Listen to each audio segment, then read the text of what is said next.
Namaskar. Hello and welcome to P Guru's channel. I'm your host Sree Iyer. Joining me again after a lapse of a few months is Vijaya Viswanathan, co-author of the new book that she has written with Rajiv Malhotra ji, who is Raising Your Children. What is this book about? Should every parent be concerned? And so why? All this and more, let's hear from the author herself. Vijaya ji, namaskar and welcome to P Guru's channel. How are you? Namaskaram. I'm so happy to be here, Shriji. It's been a few months, but we just released our new book, Rajiv ji and myself. It's called Who's Raising Your Children. It's available now. And I thought we should definitely talk about it because there are some interesting things that are happening in the education front, the world over and in India. So we need to be aware of these changes that are coming without just sort of creeping in unbeknownst to many. Absolutely. So I'll yield the floor to you because there's much to discuss. Over to you. Okay. So essentially, what we're trying to say here is there are four different education subjects, if you will, that are entering the system. Yeah, in the US, Trump actually came to power because of, one of the reasons he won the election was because of the rot in the education system. And the similar thing has been happening to India as well. And so essentially, the big part of it is something called comprehensive sexuality education. You can put up this slide for this, Shriji, because it is a little, this is the new book. I should talk about the cover briefly. This is the mouth of a snake, which is 𝗥𝗘𝗙𝗪 from the Bhagavata Purana, where Kamsa sends his chief, 𝗥𝗘𝗙, to trap the children of Vrindavan, and therefore he could get Krishna as well. So the children all walk into this cave, very dark cave, but got a lot of crystals and shiny things inside. So they are trapped and they're attracted by this, and then they get into the mouth of the snake, and of course Krishna saves them all. So this is sort of the thing that we used as a metaphor to what's happening to the children of India. This is not all fully done, but it's in the works, it's in the process. And this book is sort of an alarm bell. There are lots of things that the Indian education system is doing well. We don't want to take away that, but we're just extremely concerned about certain aspects of sex education and social emotional learning, global citizenship education, these kinds of things that have entered the curriculum. And we're extremely concerned about that, and hence this metaphor of 𝗥𝗘𝗙𝗪. So if you go to the first slide, you have the old style of sex education, which is about sexual hygiene, abstinence, responsibility, risks and safeguards, prevention of sexually transmitted diseases, prevention of unwanted pregnancies. Those were the kinds of topics, sexual hygiene, things like that. People would agree that children need to be taught this as they're entering adolescence. But now you have something called comprehensive sexuality education. Now, the devil is always in the details. These very nice sounding words like holistic, comprehensive, child-centered. You have to sort of look in a little deeper to find out what exactly they mean. So what makes old-fashioned sex education comprehensive? And it's just not sex education, it's sexuality education. So these are all nuanced wordplay. There's a whole world of difference. So comprehensive sexuality education is about this woke idea of sex education, where you teach children to enjoy the pleasures of sex.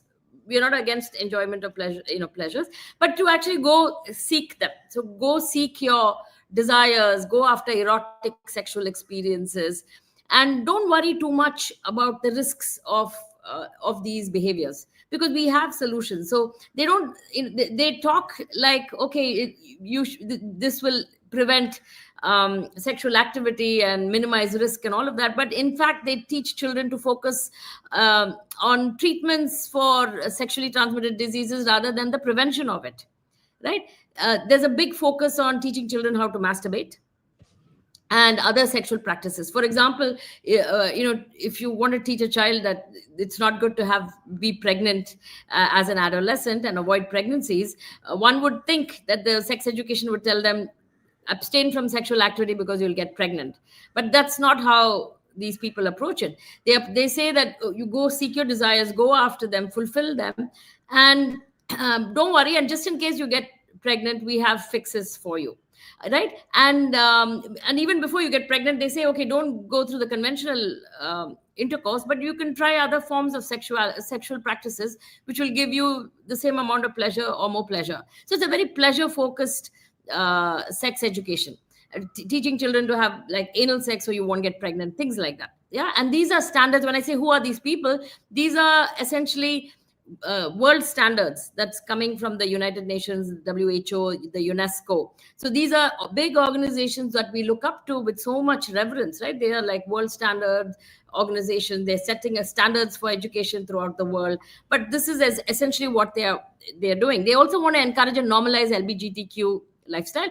I think in India, we are always tolerant and inclusive of people who have sexual preferences that are on the so-called fringes, but here they normalize it. It's always in your face. You want to teach children about sexual rights. That's the other thing. So you want to groom a bunch of children to fight for sexual rights, which will then go against their parents. So these are very dangerous sort of sex education in this garb of comprehensive sexuality education. If you go to the next slide, it'll always come in very nicely packaged words, right? So under the pretense of sexual risk reduction, they will promote abortion, and they don't say, they don't teach about abstinence. It promotes activism and advocacy, promotes, contraception. And there's a very casual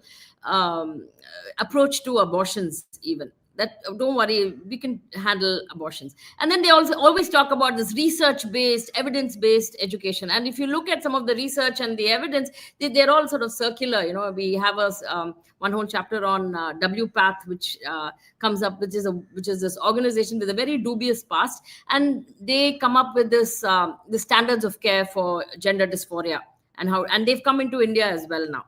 They've penetrated the AIMS.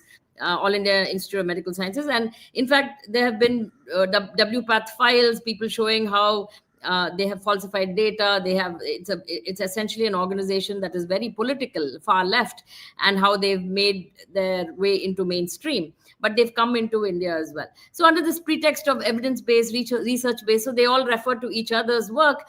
And there are big non-profits like International Planned Parenthood Foundation, which makes its money on abortions, right? And it's $2 billion. It's a non-profit, but it's funded by many European governments, the US, and they promote abortions and gender-affirming care, things like that. Now, and under the pretext of sexual rights and sexual citizenship, they promote the independence and decision making of the child without the parents' knowledge. So it essentially subverts parental rights over children. So these are sort of things that parents should know before they sign up. Nobody's really signing up, but these programs enter the schools, and it's up to parents from a grassroots level to oppose these kinds of programs. So if you go to the next slide, Sree. Now, how are they entering India? Yeah. Now, they are entering India through many routes. So the Ministry of Education is a very difficult route to enter, for these international organizations to come into India.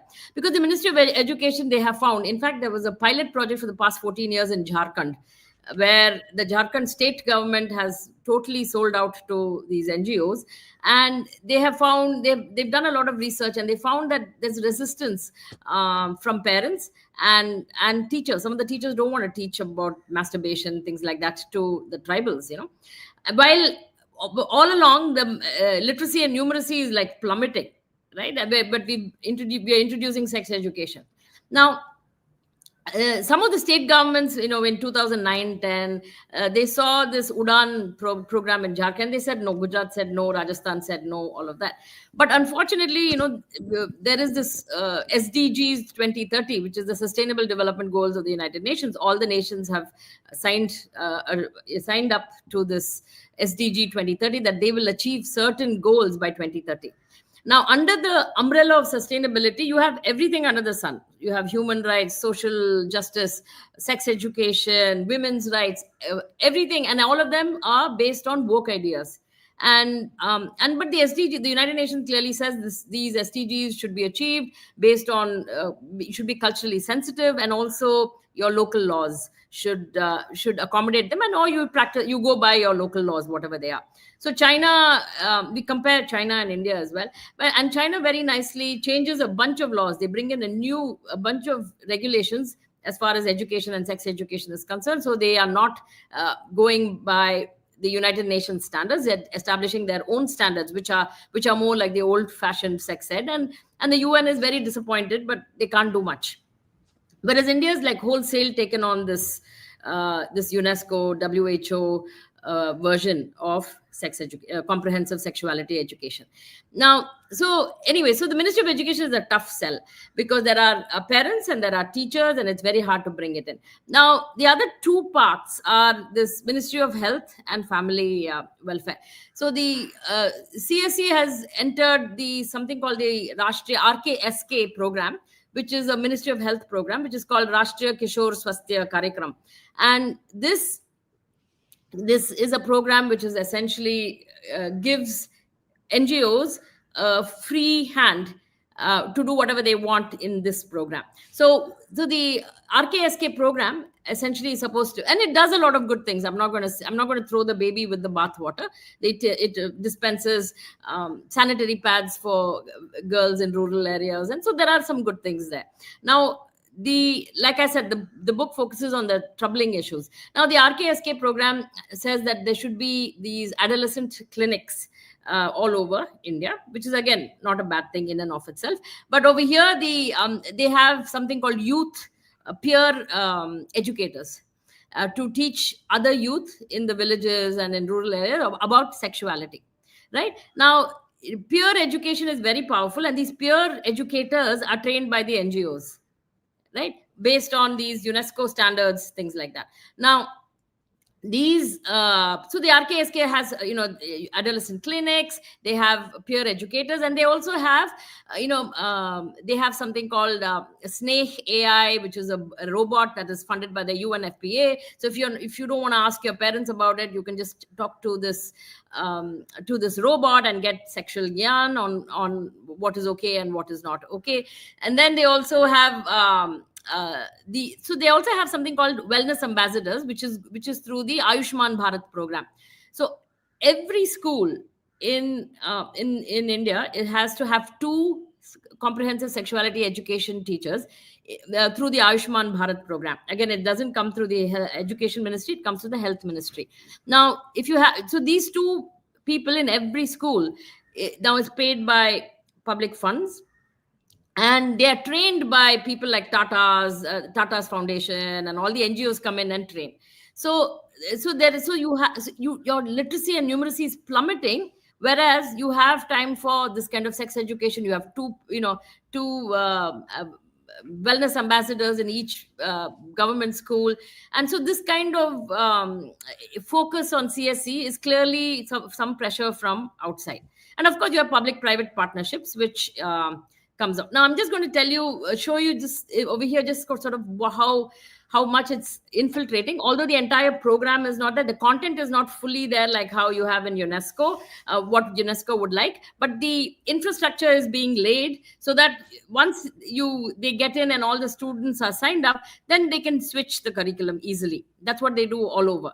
Now, Population Foundation of India is a very well-regarded NGO. It's founded by J.R.D. Tata, and Ratan Tata was on the board of this, and all the Tata groups, they fund Population Foundation of India. Now they have outside funding as well. There's an organization called CIFF, a foreign NGO. They fund CSE scale-up projects, youth-led action for sex ed. So they have these programs to scale up sex education in India.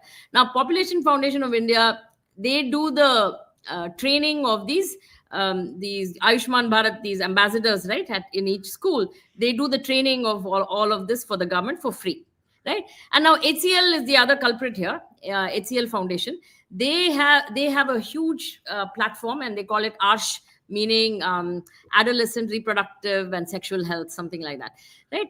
So the 𝗟𝗡 for You is a huge platform where they actually train teachers online on comprehensive sexuality education. Now, already this 𝗟𝗡 for You between Tata and HCL, they have MOUs with Bihar, they have MOUs with UP, even the scouts, Bharat Scouts and Guides. So you're talking, you teach them about gender fluidity, you teach them about how there are no two genders, how you can try out different genders, all in the name of inclusivity. And this sort of getting into a new normal. So then you have Rajasthan, and then you have MOUs in Manipur, Uttar Pradesh, all over. And then, of course, they have a UN-funded SNEH chatbot, which I mentioned. So this is like a huge thing, and they've already signed MOUs, and they are beginning to train teachers and slowly train the students as well. You can go to the next slide, Sree. Next one, please. This is next one, legal interventions and so on. Yeah. So the other thing, so I've talked about, okay, how it's hard to get in through the MHRD. It's easier through the health ministry. Now, interestingly, the legal ministry is also being penetrated. Now if you connect the dots, so in 2020, there was something in the parliament where the opposition said, we had signed up with some international organizations that we'll start CSE, but there's been nothing. So the Lok Sabha issued a memo with just CSE on the title, and then they said all schools should have comprehensive sexuality education without saying anything else. So this was in 2020. In 2021, the upper limit for abortion increased to 24 weeks from 21 weeks. Now, abortion in 2016 in India was over 1.6 crore abortions. I don't know what it is today, right? You cannot have a casual approach to abortion. And civilizationally, it's considered Bruna Hatya. And there are, in Chandogya Upanishad, we talk about, Pancham Agni Vidya, where anytime the jiva at whatever state it is, to do a hatya is a mahapapa. Things like that. But there are ethical concerns is my point, right? So we made the gestation limit from 21 weeks to 24 weeks, right? And 24 weeks, a fetus is viable. This is 6 months you're talking, yeah? And a fetus is viable. So, okay, so that's one more dot. Now, in 2021, you had a proposal to increase the age of marriage of girls to 21.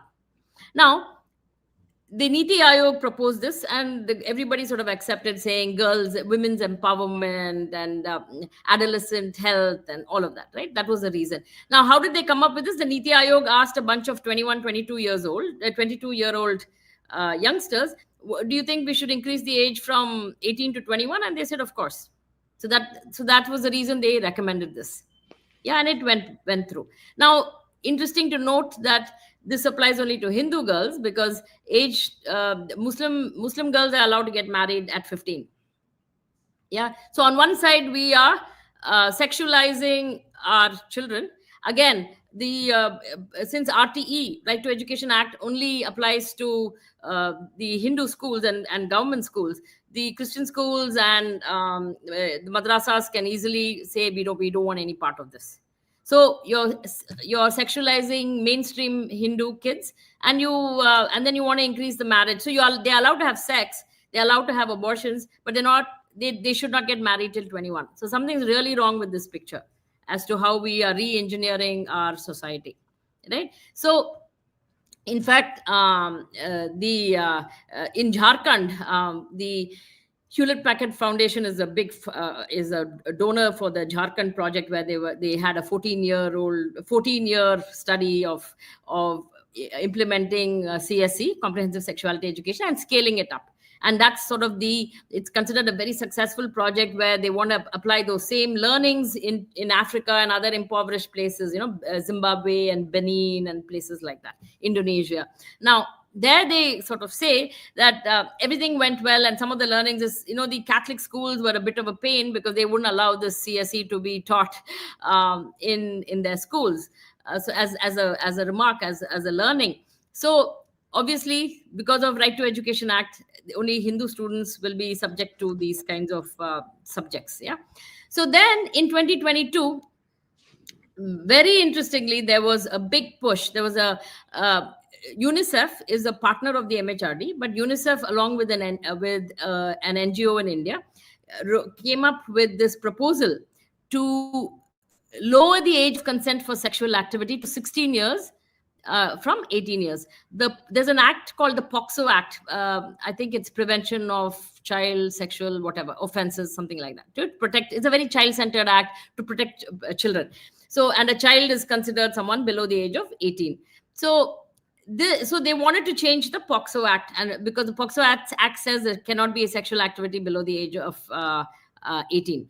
So what they did, UNICEF came up with this policy report, a recommendation to the law ministry, saying, but with the, with the NGO, they co-wrote the policy report with the NGO, and then they essentially said that we should reduce the age of consent from 18 to 16 because there are some cases. They showed some cases in Madras, some Verma report, where they said that there's a 19-year-old having sexual relationships with a 16-year-old, and these sorts of these things happen, and all of us, of course, understand there can be a 19-year-old with a 16-year-old, and it's really not an adult having sexual relationship with a minor if it's a 19-year-old. But the system already has a place for these kinds of cases. They have special courts to deal with adolescents who are just over 18 having sexual relationships with other adolescents, and so they handle it in special courts where the penalty is not that big. Right? It's not the same as a 60-year-old having an affair with a 16-year-old. So those are handled, in regular courts. So they came up with this, and they recommended to the Law Commission saying, we need to lower the age. And the Law Commission said, no, we need to keep POXO as it is because we believe in protecting children. There could be child trafficking and other problems because if we lower the age. Now, there's another organization, I think NCPCR or something, which is again another organization in Delhi which is in charge of protecting children. So they said, they did a little more due diligence, and they found that the UNICEF report itself the data was fudged, it was falsified, and said not only do we not accept this recommendation, we think this has to be withdrawn because it's full of false data. And immediately the UNICEF withdraws itself from this partner, which is NGO partner, although it co-wrote this policy recommendation. Right? It says no, but it still remains the MHRD's education partner. So that is how much these guys have entered. Now, the future is essentially to make sexual rights fundamental human rights. And when that happens, it will allow minors to freely engage in sexual activities with adults. And this is where the pedophiles all can be set loose into society. There's already in the United Nations, there is effort to make human rights, sexual rights a human right. And once that's done, then you cannot tell a baby or a toddler that you don't have a sexual right because that's your fundamental human right. So that's where this whole thing is heading. You can do a next slide. So essentially, to wrap it up, you have legal interventions, you have medical, you come through the Ministry of Health and then the Ministry of Education, and of course, through all the NGOs. Now, but this is comprehensive sexuality education that I just spoke about. The other very troubling subject, if you will, that's coming in is called social emotional learning. Of course, it sounds good. It sounds great. Who doesn't want to be socially and emotionally balanced and have good well-being in these areas? Of course, everybody does. Now, Rajiv ji calls this digestion. So the social emotional learning has two streams. The first was through a person called Daniel Goleman from Harvard. He was a PhD from Harvard, and he is the proponent of emotional intelligence. He made a ton of money writing about emotional intelligence. So Dan Goleman has a very interesting background. He goes from Harvard, he goes to India. He spends a lot of time with Neem Karoli Baba in North India. And he learns meditation and things from him, and then comes up with this emotional intelligence. Yeah, and he digests that into Western psychology, becomes hugely successful. Now, the other stream of digestion comes from the... When was this, Vijaya ji? 60s or 70s? Daniel Goleman? Around the 90s. 80s, when 90s. I thought Neem Karoli Baba died fairly early. I think 80s, 90s, because Goldman writes, unless Goldman went to, he was in maybe 70s, 80s. I'll double check and tell you, because he did meet Neem Karoli Baba. And in the 90s is when this whole emotional intelligence became a huge thing. Oh, okay. It was a New York Times bestseller. So I'm assuming between 70s and 80s. So we can check that. And then the other stream is through the Theosophists, right? The occultists, the Theosophists, with Helena Blavatsky and Alice Bailey. So Helena Blavatsky had the student called Alice Bailey, who went to America with and started and continued Blavatsky's the Theosophy movement. And Alice Bailey student was this guy called John Fetzer. He had a baseball team in Detroit, the Detroit whatever, what Lions are they? I don't remember. But anyway, so he used the ideas of yoga, meditation, and all of that to train his baseball team, and they won many baseball matches, games, and became quite well known for employing these meditation and other practices in his team. But so they both get together and go to Yale, and they come up with something called social emotional learning, because Goldman has the emotional intelligence, all of that from Karoli Baba. Then Fetzer's also sort of toyed with these ideas, and they come up and they form something called CASEL, right, which is like the epicenter for everything social emotional learning. Yeah. Now, over time, what happened is critical race theory and queer theory and all these woke ideas get added to social emotional learning, and it becomes transformative social emotional learning, which is essentially mind control and rewiring the brain of children. Now, this transformative social emotional learning is called SEL right now, and it essentially is sold back to India through the UNESCO. The UNESCO has this center called the Mahatma Gandhi Institute of Education and Sustainability and Peace, something like that, MGIEP, in Delhi. Now, this is supposed to be a category 1 institute in New Delhi, funded by, initially to start funded by the Indian government. And I think it still continues to be funded by Indian government, although many private players want to come in there for they are very interested in the data. Yeah, go ahead. Vijaya ji, Neem Karoli Baba died on 11th September 1973. Just wanted to tell you that. Okay. Good. It was fairly early on. Yeah. So Goldman must have learned all this and come to Harvard and written it, and then taken those ideas and repackaged it as emotional intelligence. Yeah. So anyway, he met in the 70s. Yeah. Go ahead. In the 70s. Yeah. Okay. Yeah. So then what happens is now SEL is now repackaged. It's a $10.3 billion industry, right? It's going to be by 2030. Yeah, it's a huge industry. Everybody is offering social emotional learning as long as they're CASEL certified. So again, it's a program, you need certification. And so UNESCO is in India. This MGIEP is offering these packages and they have a whole, they themselves say they use psychology, mind science, so psychology, behavioral science, and neuroscience to rewire the brains of children. And they call these 21st century skills. Yeah. Again, you have to find out what does 21st century skills mean, because even in our NEP, we have that word, the skills for the next century.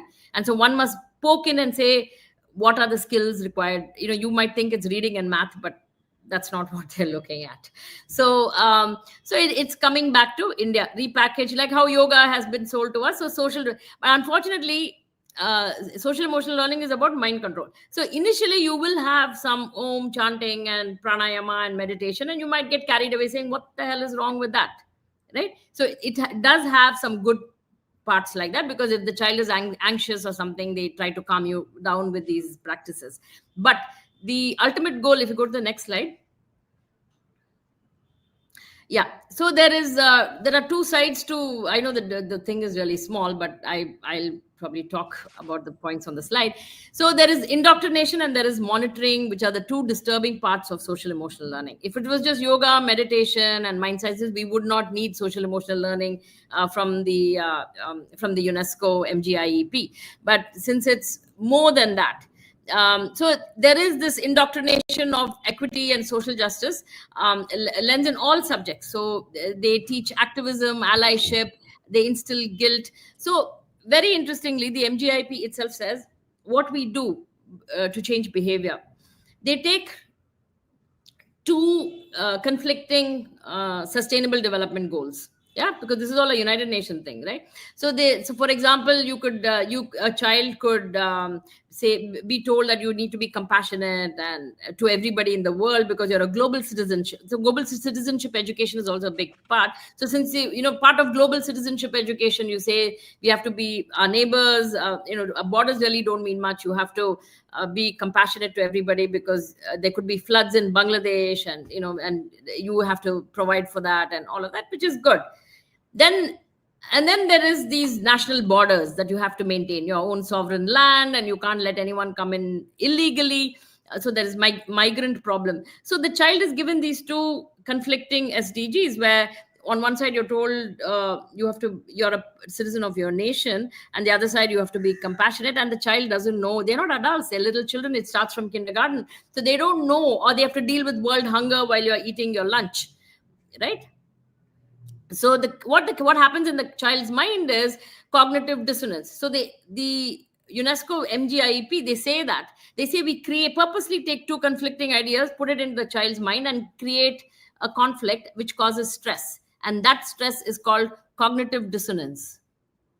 Right? Now this cognitive dissonance essentially manifests as fear or anxiety, depression, fear, anxiety, and anger even. And that is why you find all the youngsters, all these youngsters are all anxious about climate crisis. They don't know if the world will be there. Yeah, go ahead. Vijayaji, what is the root purpose for changing something like this? I mean, it seems like at an impressionable age, you want to simplify the way things are rather than make them more complicated. Here, you are looking at way too much complications for a child of 7, 8, 9, 10, or even 15, and burdening them with all these things. Why should a child be concerned about world hunger?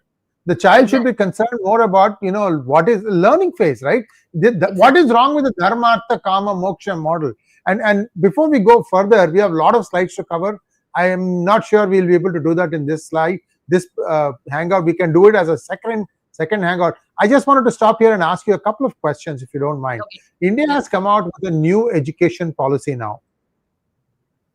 You think of that as a Venn diagram, that's a circle, and all these things are coming in.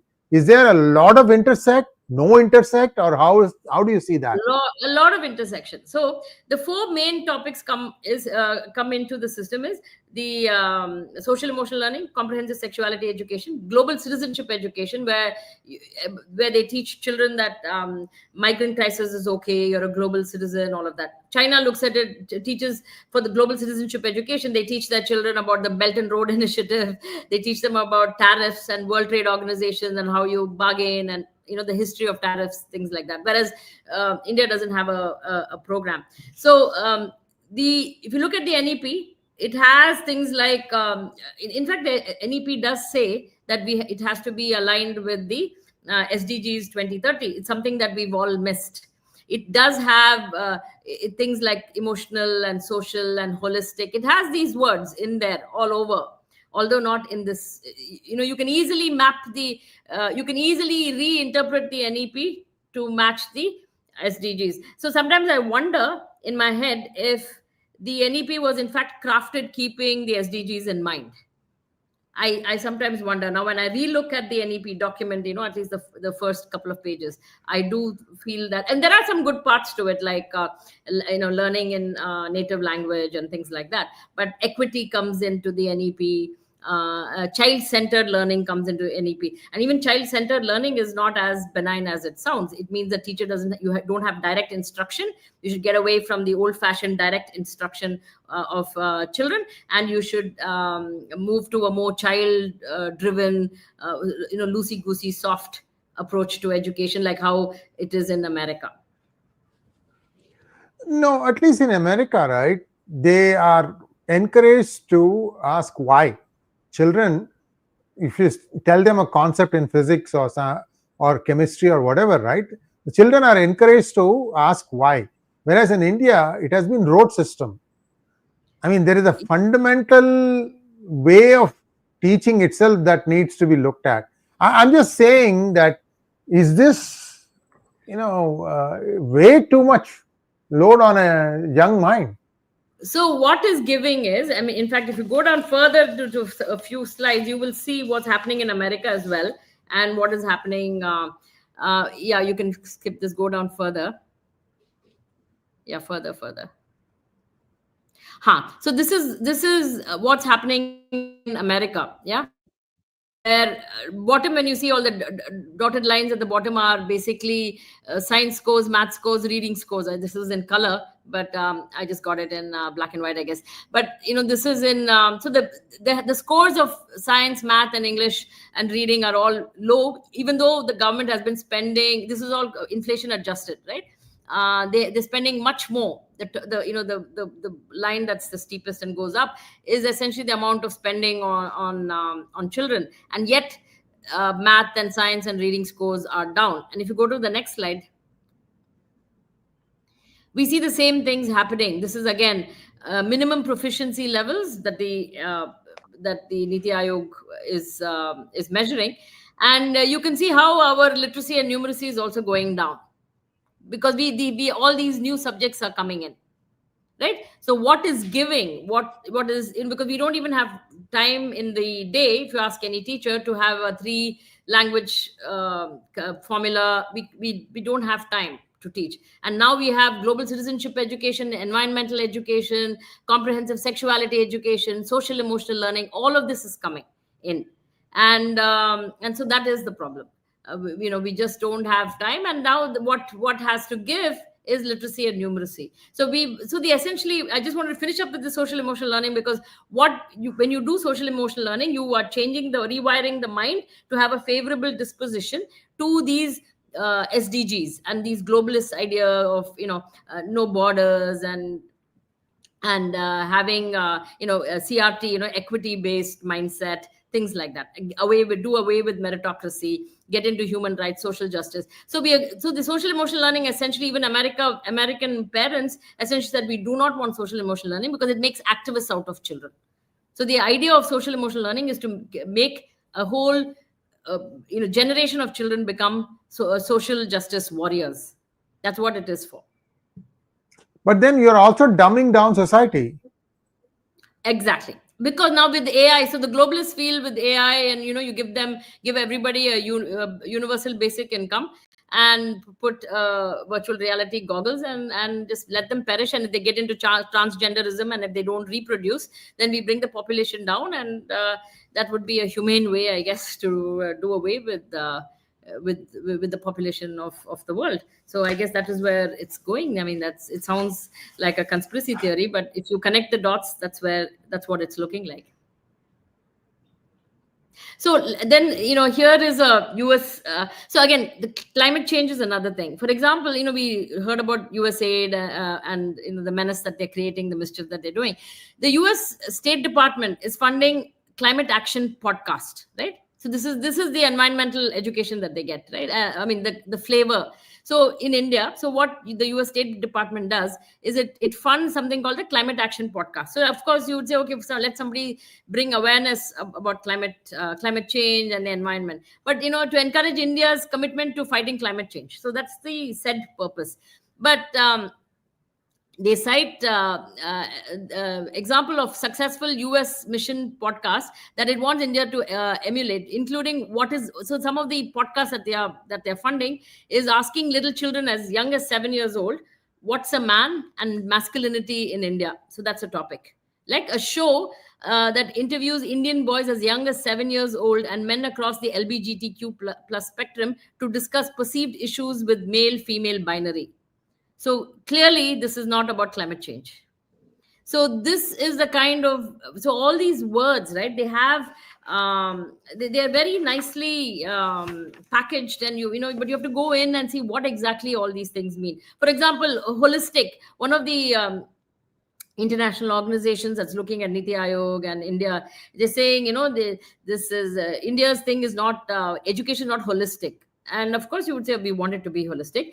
And their idea of not being holistic is they're saying that India is too fixated on numeracy and literacy, and it's not holistic. That's what they mean by holistic, right? So so similarly, when you say comprehensive sexuality, it's so comprehensive means adding all this other garbage in. Child-centered learning would mean bring down the standards, let teachers not be the, give old-fashioned instruction, let it be led by children, and talk about social justice, awaken their consciousness to social justice issues. So same thing with equity and sustainability. All these words are extremely loaded, and I think we need to look at these things, these ideas coming in from the outside and affecting our children, and how they think and rewire. They're essentially trying to rewire their brains. So it's a serious matter. Okay, now this one goes into who calls the shots on education. So how does it come into India? So there are billionaires that fund, there are global NGOs who craft the narrative, the laws, what are the standards, like, you have UNESCO standards for ITGSE standards for sex education, and who's crafting that? You have Planned Parenthood and all these other NGOs that are crafting the narrative, the laws, the policies. And then you have the UN mandates all the countries, and India implicitly complies. That's essentially what's going on. So you have US, UK, then USAID, all these people, funding. You have IPPF, which is the Planned Parenthood Foundation, the usual, Amnesty International, Oxfam, all these people. They give gyan to UNESCO, because all these people are funded by these big billionaires as well. So WHO, OECD, World Bank, UN Trust Fund, WEF, UNICEF, UNFPA, all these guys bring in these policies, standards, laws, and they want to put it into the doorway. So the gateway for all of them is the Niti Ayog. So the Niti Ayog essentially recommends and monitors how we're doing on sex education and social emotional learning and all of that, and they make recommendations to the parliament, the legislation, and all these NEP and NCF and NCRT, laws on marriage, consent for sex, CSE, AEP is adolescent education program, all of them, RKSK, global citizenship education, and all of them comply with those mandates. So we go to the next slide. So this is, you look at this and you think, whom does the Niti Ayog really work for? Because they're reporting to the UN. You have all kinds of UN, organizations around. In fact, the Niti Ayog. Why does India even care about what UN says and does? Why does it even care? You shouldn't even be given the time of the day to UN. So loaded, useless piece of junk. Exactly. And that's why the Trump administration has got out of World Trade Organization. They've got out of WHO because they don't want pandemic treaties. They don't want the WHO to be mandating what they should do in a future pandemic and take off the American sovereignty. Whereas India has just signed up for all this. Now, if you look at the Niti Ayog, you wonder, whom do they work for? Do they work? So we need a DOGE kind of a group that looks at all these ministries and says, who the hell are you guys working for? Because the Niti Ayog itself, through its Atal Incubation Lab, funds two programs, two software companies. One is dept, which is SEL program, which is social emotional learning. And that, dept gets also funding from USAID. So you can well imagine what it's about. And then you have another comprehensive sexuality education program for youth, which is called Stand We Speak, right? So the Niti Ayog, what it can't do through the front door is funding through its Atal Incubation Center these startups, right, which are also funded by the UN, UNFPA, World Bank, all these people. Then, of course, the three big perpetrators in our own corporations are the Tatas, which is through the Population Foundation of India. Then you have the HCL group, which is training teachers, as I said. And then, of course, you have the Piramal's also, not to be left out, are bringing social emotional learning from Emory University into the Niti Ayog. The partner for education consultant for the Niti Ayog is Boston Consulting Group. And Boston Consulting Group is also, BCG is the education consultant for the World Economic Forum as well. So you have this incestuous group of organizations and companies that are taking over education. So they lobby the government through the Niti Ayog. They get certain legislations done. In fact, Planned Parenthood Foundation, in its report to their American bosses, basically said that they had 3 successful legislations in India. Yeah, change in legislations. I don't know what they are, but they said that. 3. So it's a lobby. So Niti Ayog is a door for lobbies to come in and change legislation. And once those legislations are changed, they already have programs of SEL and CSE to plug and play. So you have the RKSK system that they lobbied for successfully, I'm sure, and the government implemented it. And the minute they implemented, the peer educators are trained by them, the adolescent clinics are staffed by the NGOs. Everything is run for the government by the NGOs. So and here we are worried about IKS and NCERT textbooks, but that's not the game at all. They lobby, they change legislation. Once the legislation is changed, they come in with a plug and play package, a toolkit, a program that fits into that. Now they're using more and more platforms, AI platforms and bots to bypass gatekeepers of children, traditional gatekeepers of children. If you go to the next slide. So here, leaving parents out. So that's the big idea. So Niti Ayog's Atal Incubation Center, it leaves parents out of all of this. They have MOUs with state government, CRT-based, critical race theory-based, social emotional learning. It talks about equity, global citizenship, climate activism, and data collection. Huge amount of data is collected during social emotional learning programs. So the AI bot is essentially an intimacy coach. Teaches children how to, all matters of being intimate sexual relationships, how to go about them. They talk about gender fluidity, sexual rights, sexual pleasure, all of that. And parents are, of course, nicely left out. Now, the next one is, again, this is the Ministry of Health doing the same thing, leaving parents out. You have all these Satya Sale, which is a mobile app, which young people can use to ask questions or related to sexuality. And there are 2 wellness ambassadors, like I mentioned, in each school, adolescent-friendly health clinic. So the NGOs are providing the services. Parents are left out. You don't need parents because there are peer educators. The peer education is extremely successful, Sree. In fact, the Indian team, Math Olympiad team, right, has been winning medals lately, the past couple of years.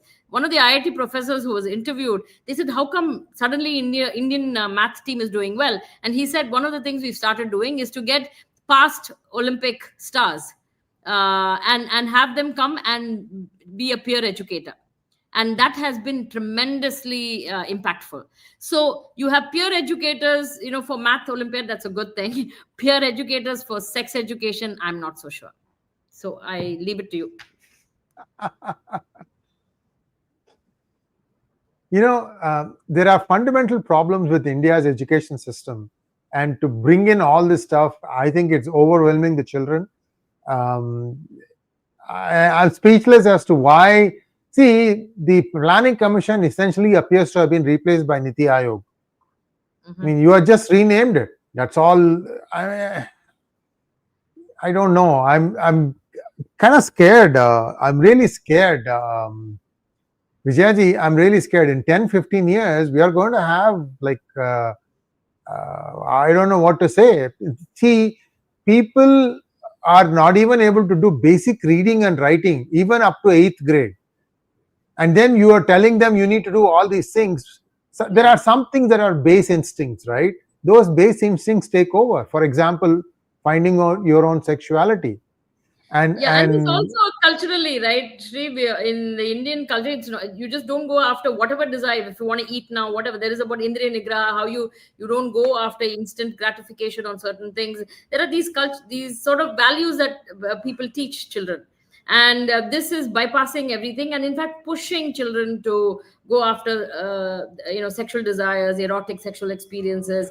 In fact, some of the books, and that's what happened in the US too, is some of the books that are in these libraries for 10 and 12-year-olds in Virginia, parents would show it up because they were how-to books on on sexual acts, and they would be all blurred out because of obscenity laws on the air. So, but the parents would say, but come on, my 10, 11-year-old is reading this. What the hell is this about obscenity laws? Let the world see what my 10, 12-year-old is learning.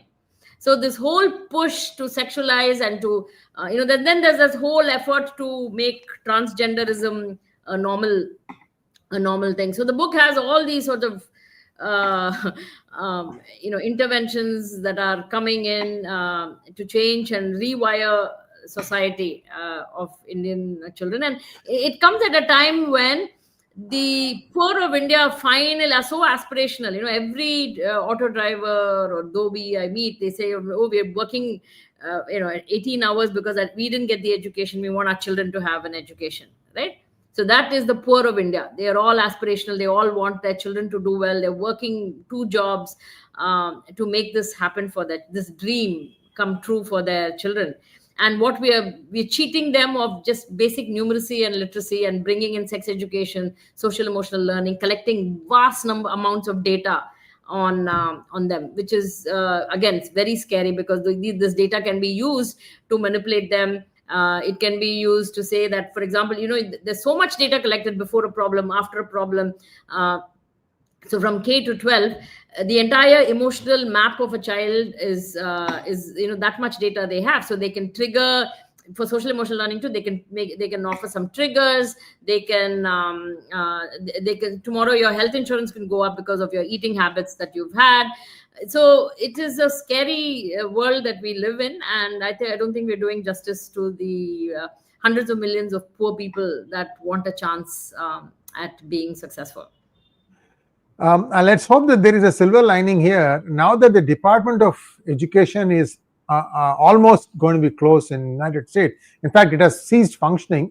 All the CRT and critical caste theory, if CRT doesn't have a hope, caste, forget it.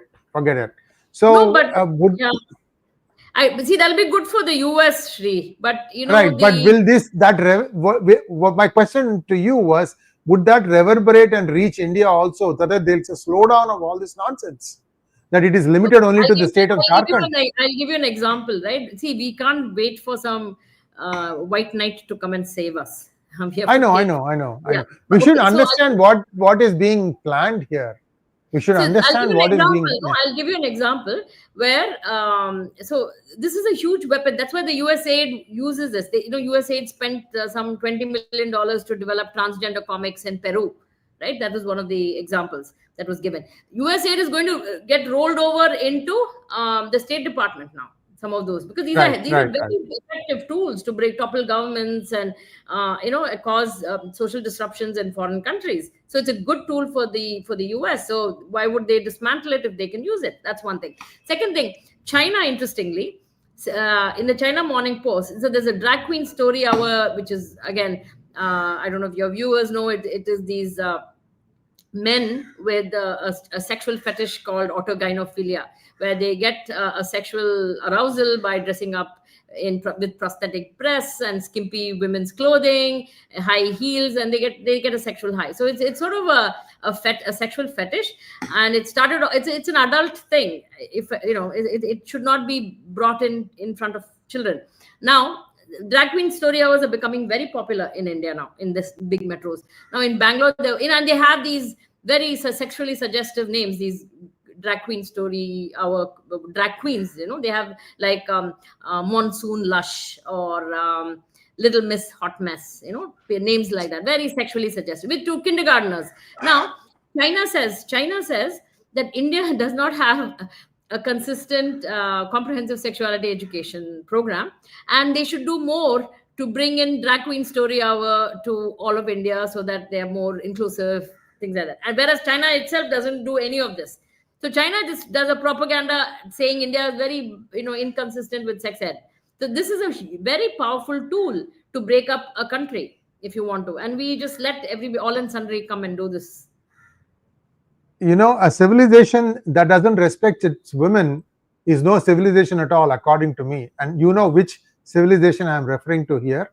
These bullshits can be written anywhere you want, any amount you want. You go and fix your male-female ratio, idiots. Then talk to us. Let's let it be. I mean, Chinese are beneath contempt. Forget about them. Let's talk about India. Now, surely some people in the know, for example, in Niti Ayog, are seized of at least this book, hopefully. Has anybody commented anything? And are they reviewing what to be done? See, Rajiv ji is never invited to Observer Research Foundation or any of the think tanks or any of the government. This time he's addressed some lawyers, Supreme Court lawyers in Delhi. We addressed some people in JNU and Vivekananda India Foundation. So we started doing that. But there, I think the exposure of this whole thing is very troublesome, and I hope people read it and take it as a positive criticism, when the constructive criticism. We want the children of India to improve. We want the education system to improve, like how we want it for America as well. We want American education system to be rid of all of this. So I hope somebody takes a note and they are serious about it. Thank you so much, Vijayaji. We have a few questions for you. Manoj wants to know, sir, I heard in a podcast that Alexa Mini secretly listens to all our conversations and stores it in CIS servers indirectly. Is this true, sir? Your views? Alexa, it's for you. I don't think so. I do not know, but it's, data is a new gold, so we should be careful. That's what I would say. Next one, please. SG wants to know how environmental education of SDG is impacting our kids in Bharatiya values. This year, my kids' school has included those topics only to bring out the creativity as solutions for these. See, SDGs, not all SDGs are bad. And like China, we should have our own solution, our own civil. So in the book, we also give a framework of how, we look at, and Rajiv ji talks about this at length. We look at the environment. There's a difference in how we look at the environment versus how the West looks at the environment. The West looks at, you want to save a stream and clean water so that fish can be there, and so that we can have good fish to eat, which are organic, not polluted, all of that. Whereas the Bharatiya Drishti is we look at the river has a right, the river is a devata, the fish has its right. So the universe, the earth is not for you to consume, but the earth is there, and you are just part of this cosmic network. So that, I think, is the fundamental difference between how our environmental solutions should come out versus just adopting environmentalism that the West has given. So this environmentalism and creative projects are all fine, superficially, but are we teaching our children that each of these things, that the world around you is divine and sacred? And I think that kind of a drishti, you look at the Kumbh Mela and how the three rivers are deities. So that is what is more important, because once you have that drishti, you will never pollute the environment. Next one, please. Brands Legal wants to know, unfortunately, parents don't have alternatives to state board, CBSE, ICSE, etc.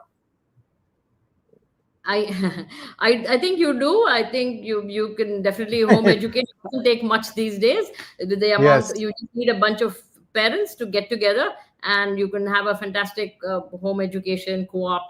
It just takes a bit of courage, and courage can be contagious. You start something, and other people will also get motivated. So there are alternates if you want to go that path. Next one, please. Arvind Naik says, also feel the prefix international added to the school's name is also part of the conspiracy to corrupt the whole education system and also destroy it. Yeah, there is, of course, you can't blame everybody, right? So it's easy for Sree and me to sit here and say that, yeah, don't worry about international and all of that. But, 𝗏𝗏 moolam 𝗟𝗏. So we want people to be successful. And unfortunately, the international schools offer a gateway to get a degree in these, colleges with prestige and then get a job. So what we need to do is to have homegrown solutions that are that are excellent. Like in China, not many Chinese children these days go to America or the West to get an education, because Chinese institutes are, on par or better than some of the institutions in the West. So we need to do that homegrown. You cannot force people not to do that. They should be free to do whatever they want, whatever they choose for their education. But we should have a system, homegrown system, that is as good or better, where we are all clamoring to go to these institutions. Next one, please. Manoj wants to know, Madam, can we really overcome this issue? In olden times, we have our temples freed and education is not that much Western oriented, but now it is not the case. Your views? You can overcome it. I think you need to keep a pulse on what your children are learning. You need to be active in the school. You need to gather a lot of parents and protest, like how American mothers are. I mean, there is Moms of Liberty who actually brought down the Department of Education and the school boards and all of that. So mothers are very powerful, and you should always watch out what your children are learning with apps. So you have to, it's all work, you have to be a parent, and it's fun being a parent. It's not just work, because it's a short duration that your children are with you, and you should enjoy them. When you're 60 years old and your children are gone, you shouldn't be longing for a phone call from them. And that's what most people do when they're young and they want to be with you. You don't want to be with them, and when they've flown off, you're just waiting for a call or asking them to come home, and they don't want to. So I think when they want to be with you, I think you should want to be with them and enjoy the journey. Thank you so much, Vijaya ji. Much food for thought, especially for parents whose children are just starting out in colleges, in schools, I should say. Sorry, not colleges. Colleges is too late. At schools. And viewers, please refer this thing, watch it more, because Vijaya ji had to cover a lot of ground, and the signs are all there. For some reason, we still have this impression that anything that comes from the West is, really good, and we should imbibe it. Same thing about the word international also, and that's not really true. And you're seeing now people are coming back in hundreds to India. They are being forced to come back. There's actually another episode I'm going to do in the near future. Vijay, do you know thousands have returned back to India from US because you run out of, after some time, you run out of all these H1 time, that time, this time. There is nothing left to do. You just can't, I'm not saying you can't hack it. It's just that there are not that many opportunities. Now with AI taking over much of the testing, evaluation of software and things like that, that sector is completely collapsing right now. Completely collapsing. Correct. So with much food for thought. We can also use AI and all these other resources to educate our children, get back Indic knowledge systems the way it should be. In fact, when we entered this book, we were looking at how to bring out Indic knowledge systems and have different subjects incorporate Indic knowledge systems. But we just want the education system to be as it was 20 years ago. That's how desperate the situation is. Yeah, so the book is available in Amazon, and I'm sure it will be also available in various bookstores. Rajiv ji never does things in half measures. Thank you, and wish you all the best, Vijaya ji. Many more books in the pipeline, I'm sure. Thank you. Thank you so much. And thanks for having me. And I hope your viewers take this bull by the horn and do something about it, because it's the next generation we're talking about. Absolutely. Look, viewers, look, my children are grown. So is Vijaya ji. Her youngest is already in masters now. So, and Rajiv ji has grandchildren now. We are all done. What we are seeing is a gross, distortion of facts. That's what is really rankling, and only some people can understand the depth of this problem. Most of us are weighed down by your day-to-day problems. You don't have time to lift your head and see what is really happening. So please take some seriousness and watch this video, especially with your significant other, and please do make sure that your child gets the right education. Thank you so much. Namaskar. Thank you. Namaste.